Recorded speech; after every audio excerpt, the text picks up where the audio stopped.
Old Gary here from Pathways Homestead. I going to show you the build we're working on. You've seen some of this.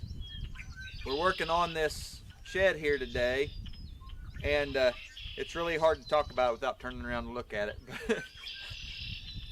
We're working on this shed, and I wanted to show you some things. We took some footage, but it's hard to work and film. So I got some stuff done, and now I'm going to show you what I've got done. One thing I want to tell you about is this shed.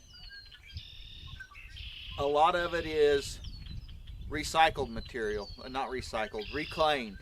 It's salvage.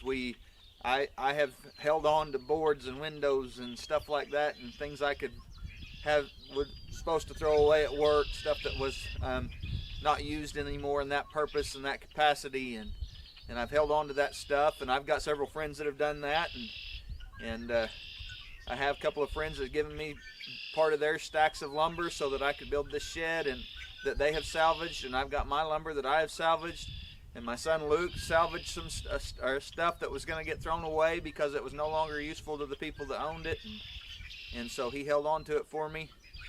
All the nails so far in this build, every nail and every screw have been like that.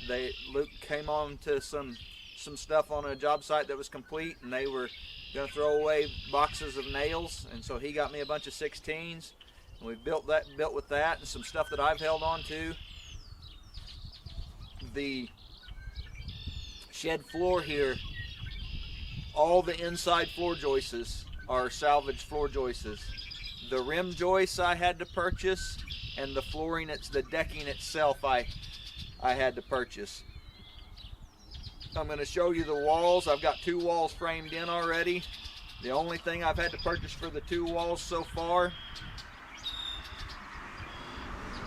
is 1 top plate. I needed a 16-foot top plate, and actually I needed 2, and so I bought 2 of them. I've got 1 in the wall I haven't built yet, and 1 in the wall I've built, and that's the only thing I've had to buy on 2 walls so far. I'm probably going to have to buy a few wall studs before I'm done. I'm probably going to have to buy a dozen studs, or maybe a few more,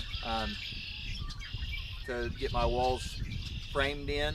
I think I've got enough sheeting for this.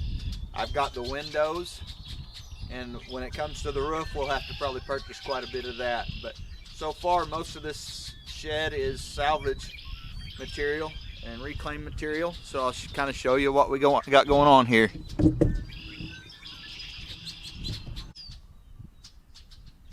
This is the east wall. You can see up there the top plate, a new piece of material. The rest of it is old pallet skiffs and salvage lumber that I've taken off the jobs that we've torn out.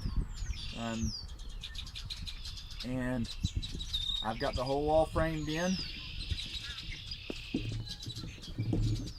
You can see here I've built my corner joists, my corner studs I mean, and that way we can nail the other wall and still have a return nailer.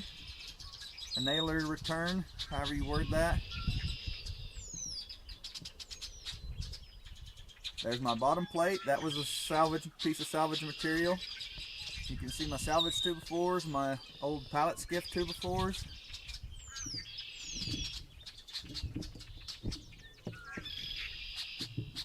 I framed in my window here. There's the header, some salvage 2x6s. You can see my cripple there, my stud and my cripple that holds the header up.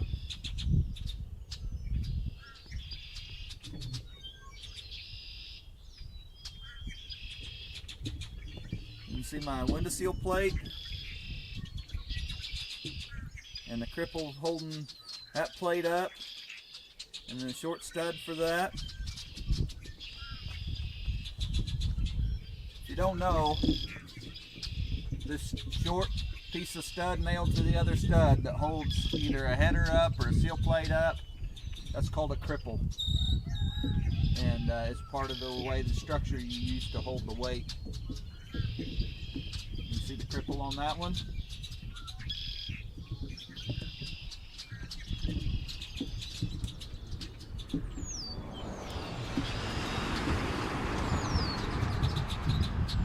And there's our other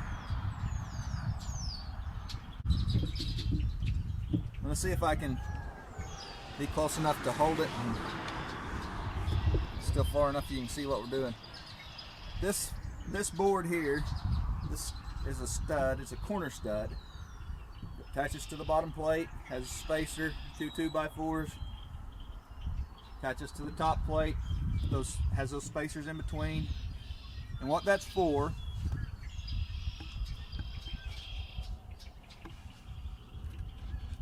is when we put our other wall up here, like this was the outside stud on the other wall, nail them together. There'll be room to nail there. There'll be plenty of meat to nail to. And then you can see there's still studs sticking out so that you can nail your sheetrock to that right there, or you can nail your paneling or whatever inside the wall interior. And that's why you use a corner stud on the outside walls, or any walls that you're attaching like that. Here's my end wall laid out on the deck. You can see it's set up the same, just shorter. I made this short enough that it goes in between my two outside walls, and it still make the outside of them 10 foot for my 10x16 shed. You can see that it doesn't have a doubled up corner stud. It doesn't need it. It will actually nail to the corner stud. So only one wall in the corner needs the corner stud. But it does have a 2x6 header at the top of the window. It does have the cripples. It has a seal plate, window seal plate, and a short stud and two cripples down here. It has a bottom plate, top plate,